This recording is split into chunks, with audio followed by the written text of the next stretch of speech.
प्रकृति में जितनी भी बड़ी बड़ी शक्तियाँ हैं, सूर्य है, पृथ्वी है, तारे हैं, उपग्रह हैं, मौसम का बदलना है, गर्मी है, ठंडक है, हवा बहती है, इसकी जीवनप्रद शक्ति है, बादल जमा होते हैं, गरजते हैं, बिजली बनती है, बिजली गरजती है, चमकती है, थंडरबोल्ट, गुरुत्वाकर्षण की शक्ति है, रेडियो एक्टिविटी है, मैग्नेटिक फील्ड है ग्रहों का, समय है, स्पेस है, आकाश है, अंतरिक्ष है, शून्य है, पदार्थ है, मैटर है, आरंभ है, अंत है, बिगिनिंग है, मोशनलेसनेस है।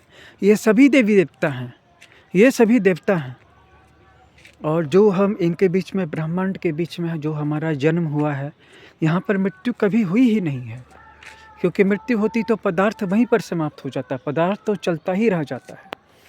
और हम जिसे भूल से जीवन समझ रहे हैं, ये पदार्थ के प्रवाह को हम जीवन समझ रहे हैं, ऐसा कुछ नहीं है। ठीक है, बस इतना समझ लो, हमारे चारों तरफ जितनी भी बड़ी बड़ी प्राकृतिक घटनाएं घट रही है, सभी देवता हैं, देवता। और जो इनको दिए बिना खुद खा लेता है ना, वो एक तरह से चोरी करता है। भगवान श्री कृष्णचंद्र जी ने भी गीता में यही कहा है।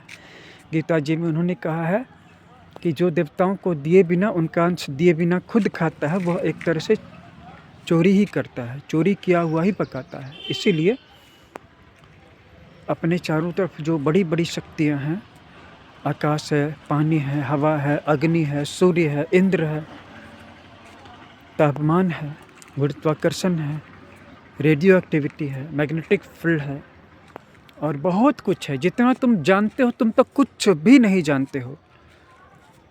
बड़े बड़े साधकों ने अपना पूरा जन्म, पूरा जीवन खपा दिया है, तब देवताओं के अस्तित्व का थोड़ा सा पता उनको चलता है, हल्की सी झलक उनको आती है। मेरे जीवन में आई थी जब मैं बाइक से आ रहा था, और मैं देख रहा था कि मेरी बाइक ये 40-45 किलोमीटर लंबी जर्नी में जितना जा रही थी, और जिस डायरेक्शन में मैं बाइक लेकर के जा रहा था, उसी डायरेक्शन से एक रेखा बन कर के मेरी तरफ आ रही थी, और उस इमेजिनरी लाइन पे देवता आ रहे थे, और वो मुझसे जो कह रहे थे वो संभव हो रहा था। अब आगे भी वो मुझसे जो कहेंगे, अगर मैं वो करूँगा तो वो मेरा साथ देंगे, ये निश्चित है, ये निर्धारित है। देवताओं से संवाद तभी होता है जब हम उनके कहे अनुसार चलते हैं, और वो असंभव को संभव कर देते हैं। 100 साल का काम एक क्षण में कर देते हैं, करोड़ साल का काम एक माइक्रो सेकंड में कर देते हैं। उस इमेजिनरी लाइन को जो जीवन में हमारे कर्मों से, हमारी गतिशीलता से, हमारे मोशन से, हमारी इच्छाओं से, हमारी धाराओं से बनती है, एक बार पढ़ने की कोशिश तो करो। तुम कुछ न कुछ कर ही रहे हो, और जब कर रहे हो तो बिंदु ए से बी की ओर ही जा रहे हो।